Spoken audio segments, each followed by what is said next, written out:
Hey Waffle Gang, I do hope you're well. My name is Mark and today we're checking out some more Reddit stories. And if you do love a Reddit story, why not consider that like, subscribe, maybe that notification bell too. And let's crack on with today's first story. Much love, guys. Now, today's first story comes from Comfortable Egg 3921 from the Relationship Advice subreddit and says, 29 female crushed my 28 male husband's feelings. What do I do? My 29 female husband, 28 male, decided to try out stand-up comedy at an open mic night. I was so excited because he's hilarious. I asked him if he wanted to practice with me, but he said no. He wanted it to be a surprise. So I finally got to watch him perform the other night. His delivery was great. He got good stage presence. And just getting up there at all takes a lot of courage. But his material was one extended dick joke. Some members of the audience loved it. They were in the minority. Most of the audience looked uncomfortable and slightly appalled. After his performance, as we were walking home, he asked me, "Did you like it?" And I said I didn't like his material because it was basically one big dick joke. I then said that he had great stage presence and I think this could be the start of something awesome if he worked on his material. He got upset and said that I was a buzzkill. He said that everyone was laughing besides me, and I pointed out that they weren't. Not even the majority of the crowd was. He's really upset with me. He says he was really nervous about doing it and was just proud of having done it, but I made him feel ashamed. He's unhappy now and he says there's nothing I can do to fix it. I told him that I was sorry for being too critical. I've been performing since I was 5 and my mum never gave me praise, only constructive criticism. I grew up thinking that caring about someone meant telling them how they could improve. I should have told him how proud I was first before I told him what I didn't like. He says I've ruined his debut performance and nothing will change that. Is there anything I can do? I told him I would work on being less critical, but he says it doesn't fix anything that already happened. I just have to accept that he's going to be mad at me for the next however long. And then there was a bunch of upvoted comments to which OP responded to. So someone said, "Here's constructive criticism for you. Don't lead with what he did wrong and then follow it up with what he did well." OP says, "No, you're right. When I got criticism from my mum, there was never any what I did well, so I never really learned how to give good feedback to loved ones. And at my job, people appreciate my bluntness. I'm specifically sought out for feedback because I don't sugarcoat and just give it to people straight. But my husband is a kind and sensitive soul, and I love him so much. I feel horrible that I hurt him. This whole thing has made me step back and reflect on how I communicate with him." Another commenter replies saying, "Here's another. You're a grown adult. You aren't at work. You're not your mother and didn't marry a child. Stop using your mother and job as excuses. Accept accountability for your actions and words. Treat your husband as a husband." I mean, that's kind of what OP's doing in this post, right? Anyway, OP responded saying, "I know I messed up. That's why I apologize. I provide that information for context, not as an excuse. I understand it doesn't justify my actions." And OP responds to a comment from another person and says, "Trying to understand why you are the way you are is not making excuses. It's introspection to try and understand why you did the thing you did. If I messed up at work because a process failed, I go back and examine the process to figure out what went wrong and learn from it. I wouldn't be excusing the error, I'd be fixing it. I can deal with people saying I was an arsehole. I was, even if unintentionally. I've also agreed multiple times that I messed up. My only point in bringing up my mother is that I realized that my idea of what support is was shaped by her, and her support wasn't actually support at all. Not an excuse, not a justification, just a realization that there's an issue with my psyche that I'm responsible for fixing." Another commenter says to OP, "Best, most well-received constructive criticism means the sandwich method. A compliment, what could be done better. Another compliment. I'm surprised you are so into the concept of constructive criticism, but don't actually do it correctly. But also, he kinda sucks too. You were the only one who didn't laugh. Sounds like he's willing to bend the reality to make you the villain of the story. Not much you can do about that, and if I were you, I would also correct that by pointing out most people didn't laugh. It may make him more hurt, but I'm not going to enable some alternative reality which I was the bad guy just so he feels better. But you still should have done the sandwich. I'd apologize for being harsh and give him time. But you already apologized, so I guess give him time now. And in the future, take into account that sometimes people just want a pat on the back, not constructive criticism. OP says, I'm definitely the villain in his narrative right now, partially deservedly so, but I don't think I'm as bad as he's making me out to be. I've ruined stand-up for him and he never wants to perform again. But yeah, he was looking for a pat on the back and I don't do false praise. In hindsight though, when he asked if I liked it, I could have said, you have great stage presence and/or I'm really proud you did it. It's been a learning opportunity for me and has caused me to think a lot about how I communicate with him, not just about this. The commenter says, you are like a gender swap of the husband who goes, oh shucks, when his wife who has gained 15 pounds asks her if a new expensive dress she finds really beautiful makes her look fat. And he is honest and says he thinks it's awesome she's trying to improve her style, but yeah, she looks fat. Basically, you are right, but you're an arsehole.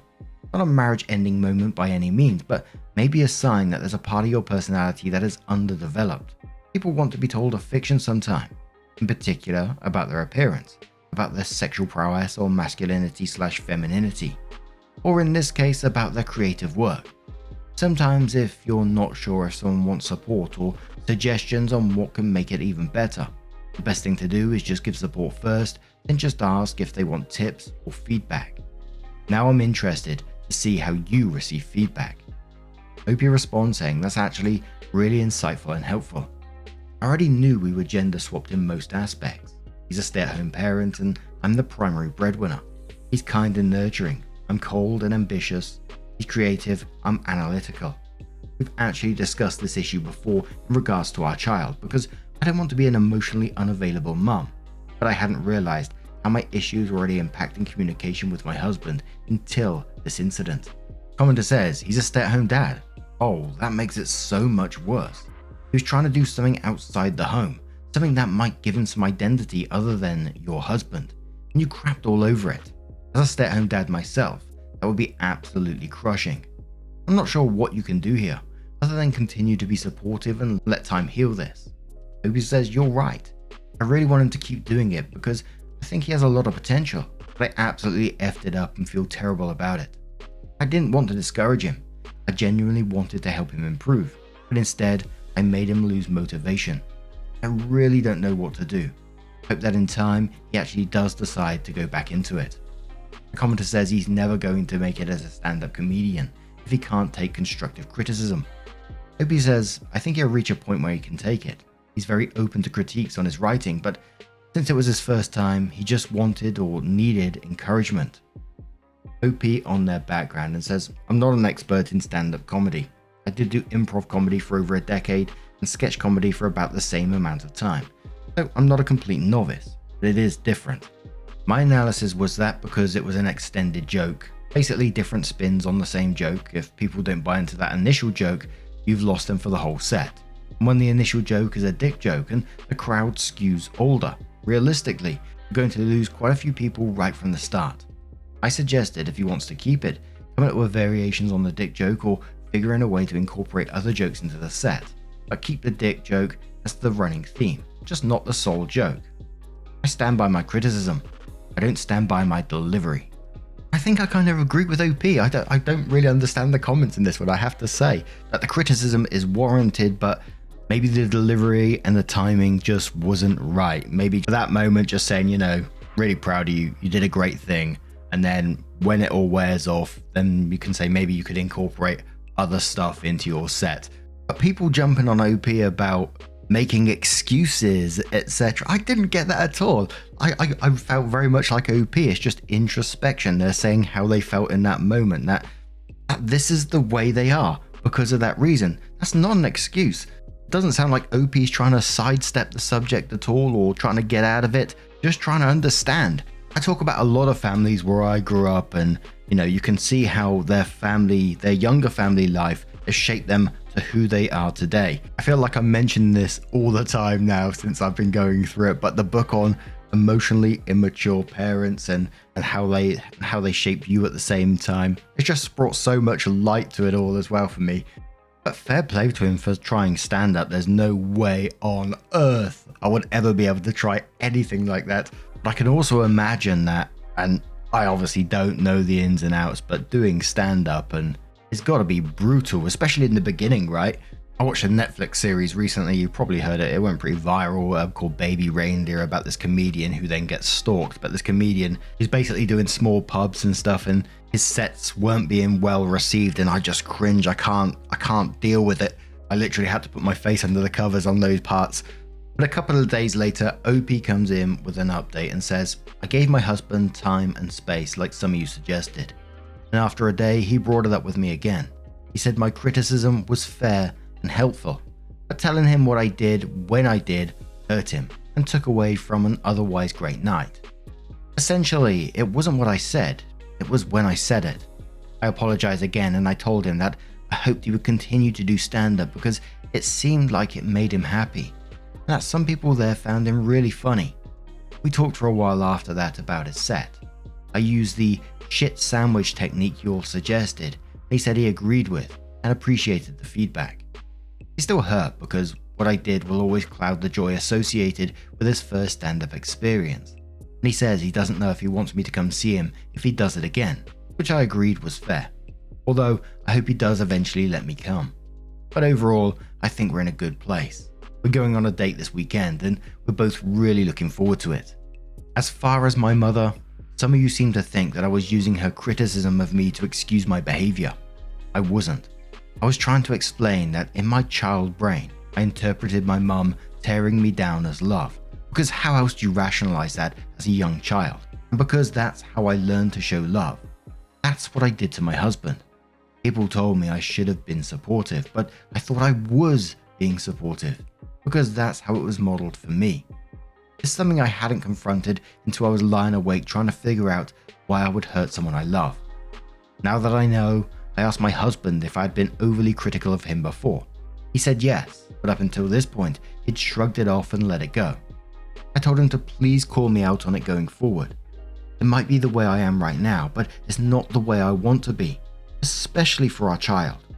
Now that I figured out the root of the problem, I feel like I have a better chance of changing myself. Others have said that my husband doesn't have the mentality to succeed in comedy because of his reaction to my criticism. Maybe, maybe not. I think he would have been receptive to it if I had waited until the excitement and post-performance high had worn off. And getting negative feedback from your spouse is different than random strangers. Lastly, more than a couple of you suggested I give him a BJ so he gets over it. I'm not planning on using sex to replace communication in our marriage. I'm kind of surprised that works for anyone, to be honest. To everyone who replied, thank you for your input. I feel like I've learned a lot in the past 48 hours, and I'm slightly mortified that this has apparently been a thing my husband has been suffering in silence with for a while now. Hopefully this will help me be a better partner going forward. And I think communication wins the day once again. I'm pretty happy with that, and I'm glad that OP understands that, it could have been delivered much better at a better time, and seems to find the root of some of the issues in her life, aka her mother, and said to him, if you feel that way in the future, call me out on it, please. Which I think is a good attitude to have, and one that can only benefit them both as a couple. But what do you guys make of this situation? Let me know your thoughts down in the comments below, and let's move on to another story. Our next story comes from Father's Day 22 from the Am I the Arsehole subreddit, and says, am I the arsehole for not spending Father's Day with my son? I, 33 male, lost my father at a young age. Ever since then, I spend Father's Day at his grave and visiting places that were important to him. My wife has always been supportive of this, but last year, that changed. Our son, 6 now, 5 then, wanted to attend this Father's Day festival with me. I told him that I already had plans, but he was welcome to join me and learn about his grandfather. Son didn't enjoy the day. He was very bored at the gravesite, and I repeatedly had to direct him away from other graves. The long car rides were also a lot for him. I decided that this type of experience shouldn't be repeated again for him until he is older. Tickets for this year's festival just went on sale, and this morning my wife gave me 2 tickets, an adult and child, for me and my son. I reminded her that I had plans. She got mad and told me that my dad would be disappointed in me for neglecting his grandson. I don't neglect my son. I got really irritated with my wife. I told her this one day is all I ever asked for and I'm not giving it up. She called me an arsehole and said if I don't take son to the festival, she will and will tell everyone that she's present because her husband is a deadbeat dad. I think she's out of line. Am I in the wrong? And there's some replies to OP and OP replying to them as well. So the Shadow of Yule says, think of it this way. If your father was alive, would you want to spend Father's Day at a festival with him or at your grandfather's grave? Your father is gone, but your son's father is not. Appreciate what time you have with your son because you do not know how long you have with him. No one's an arsehole here. OP says this has hit me more than any other comment. Yeah, I would really like to have gone to this festival with my dad. It hadn't started yet back then, but if it had, he would have taken me. Thank you for asking this question. It definitely shifted my perspective. The Shadow of Yule says, I'm glad I could help.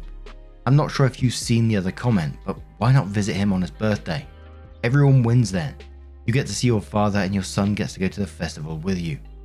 OP says, this is going to sound odd, but my dad didn't celebrate his birthday. My mum told me he didn't like talking about his birthday, although he always made a big deal out of hers and mine. So neither of us know why he didn't like it. Maybe he was planning on telling me one day, but I'll never know. However, I do have a couple of alternatives I'm considering. Regardless, I've decided to take him. The overwhelming "you're the arsehole" verdict is pretty convincing. I guess grief blinded me.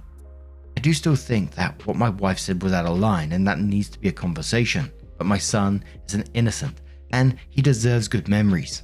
Miyuki M says, you were deprived of far too many Father's Day celebrations with your dad and now you're depriving your son of them too.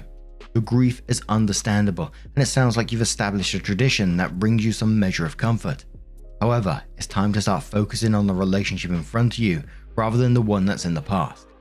When your son is old enough, perhaps you can re-establish a tradition or, as others have suggested, go to the cemetery on your dad's birthday instead. You're the arsehole, but gently. Good luck.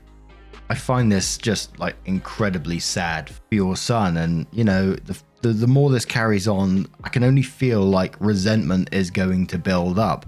And that last comment from Miyuki M who said, you know, you're depriving your son of them too now is spot on. And I understand grief, and I always say, you know, grief comes in many forms, and grieve whatever way you want as long as you're doing it in a healthy way, but this doesn't feel healthy. It may be bringing you some level of comfort, and I totally understand that, but you're damaging your relationship with your own son. And sometimes I think in like certain situations where I think about my parents and I think what they would have wanted for me, and I always joke about it before, and you know, me and my mum and my dad were a little bit of a dark sense of humor in some ways, and you know, she always used to say, when I'm gone, if I catch you sort of like grieving for me or crying for me or whatever, I'll come back to haunt you, in a jokey, banterish sort of way, just the way that we were. But OP comes in with her update and says, edit, initially my plan was to get an unbiased perspective. I figured since almost everyone agreed that I was the arsehole, it really was important to go to this festival. However, the flood of vitriol that followed gave me pause. There's really no such thing as an unbiased perspective. Everyone has an agenda. The caustic comments prove that. A polite person asked if I'd have wanted to go to such a festival with my dad. That hit me because, of course I would. I'd want to do almost anything with my dad, who I miss. Kids love festivals, so of course I would have enjoyed this as a kid. However, my dad never spoiled me, and I'm not going to teach my son that the sun revolves around him either. Ugh. There are plenty of festivals and carnivals we attend throughout the year. That can't be every day. This is Dad's day, his only day, and I'm not going to take it from him. I talked to my mum about what happened, and she told me I wouldn't reward son for having a tantrum, but I am rewarding wife, and she's right. On June 19th, I'm going to take my son to my hometown. I spend the morning with my mum while I visit the grave. Then, I'll take him to lunch at my dad's favourite restaurant. We go swimming nearby the place Dad used to take me fishing. I'll take him to get ice cream. It'll be a nice day, and it will be a day that honours my dad. My wife can go to the festival if she wants, but son will not be attending. I know many of you were excited that I decided to take him, but I'm not going to teach my son it's okay to be selfish. I'm going to continue to teach him about Dad so Dad can live on in spirit. Make my son the focus of almost every holiday, but this is Dad's day. That's an important lesson for him to learn. Sometimes it's not about us, sometimes it's about others. So Minxie Mouse comes in and quotes OP first, saying, I figured since almost everyone agreed that I was the arsehole, it was really important to go to this festival. Minxie Mouse then says, oh thank God, and then quotes again saying, however the flood of vitriol that followed gave me pause. There's really no such thing as an unbiased perspective. Minxie Mouse then says, oh you fucking jackass. He was still set on what he wants to instead of what his son wants to. He has no reason to bring his wife's problems up. What kid had fun in a graveyard anyway? What a selfish prick. Sir Lay says, gotta love a post like this. He's such an arsehole that when it's confirmed by hundreds of people, he doubles down on his decision out of spite. Imagine being completely in control of a narrative that is presented to complete strangers and you still accuse people of being biased. This guy sucks.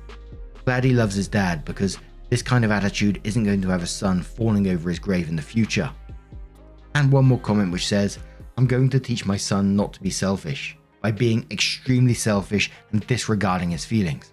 What a terrible dad. I'm just shaking my head here. I can't. Oh, that's incredibly sad for the son.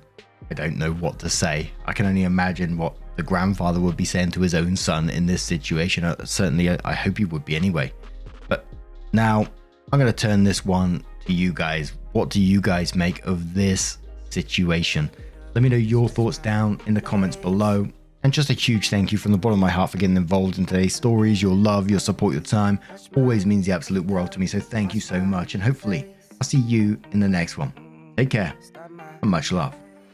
Wake up, get up, stretch my legs, eat some breakfast, milk and eggs, brush my teeth up, wash my face, throw my clothes on, start my day. Wake up, I can smell the smoke from the bacon. Let's go, see the sun shining from the window.